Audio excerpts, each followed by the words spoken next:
പാലക്കാട് ചിറ്റൂരിലെ 6 വയസ്സുകാരൻ സുഹാന്റേത് മുങ്ങിമരണം തന്നെയെന്ന് പ്രാഥമിക പോസ്റ്റ്മോർട്ടം റിപ്പോർട്ട്.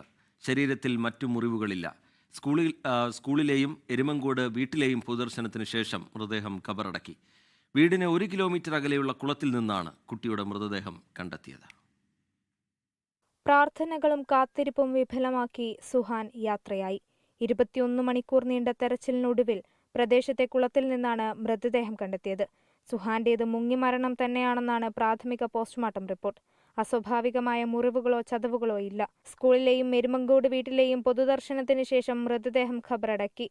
സുഹാന്റെ അധ്യാപകരും സുഹൃത്തുക്കളും ഉൾപ്പെടെ നിരവധി പേരാണ് സ്കൂളിൽ അന്തിമോപചാരം അർപ്പിക്കാനെത്തിയത്.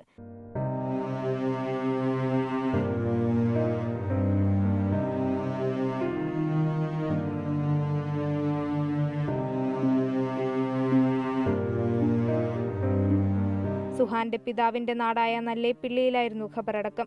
കുട്ടിയുടെ മരണത്തിൽ അസ്വാഭാവികതയുണ്ടോ എന്നും ദുരൂഹതകളുടെ സാധ്യതകൾ പരിശോധിക്കണമെന്നും നഗരസഭാ അധ്യക്ഷൻ വ്യക്തമാക്കിയിരുന്നെങ്കിലും മന്ത്രി കെ കൃഷ്ണൻകുട്ടി ഉൾപ്പെടെയുള്ളവർ ഇത് തള്ളി. ഇതേ കുളത്തിന് സമീപത്തിലൂടെ കുട്ടി മുൻപും വന്നിരുന്നതായും അന്വേഷണ സംഘം കണ്ടെത്തിയിട്ടുണ്ട്. 24 പാലക്കാട്. ലോകത്തെവിടെയായാലും ഏത് സമയത്തും 24 വാർത്തകളും ഓഗ്മെന്റഡ് റിയാലിറ്റി പാക്കേജുകളും എക്സ്പ്ലെയിനറുകളും വിശദമായി കാണാൻ ഞങ്ങളുടെ യൂട്യൂബ് ചാനൽ നിങ്ങൾക്ക് സബ്സ്ക്രൈബ് ചെയ്യാം.